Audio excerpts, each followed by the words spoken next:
Oh, hello. I was just relaxing here on this bench, thinking deep thoughts. Like what you might be thinking right now. You're thinking, who should I vote for Divas 2017 at Raleigh Little Theater? And I'm here to make your job easy. You should vote for me, Miss Sarah Griner Duncan. Why should you vote for me as opposed to any of my other fabulous, not me, divas? Well, let me tell you, my other divas might have what you call talent, or singing ability, or can actually carry a tune in a brown paper bag.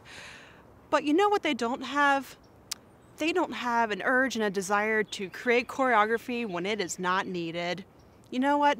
Think of some of the greatest plays ever written.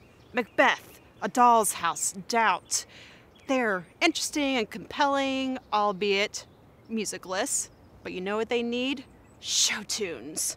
So, if you want more jazz hands, more high kicking, more needless choreography in your theater experience, be sure to vote for me, Sarah Duncan.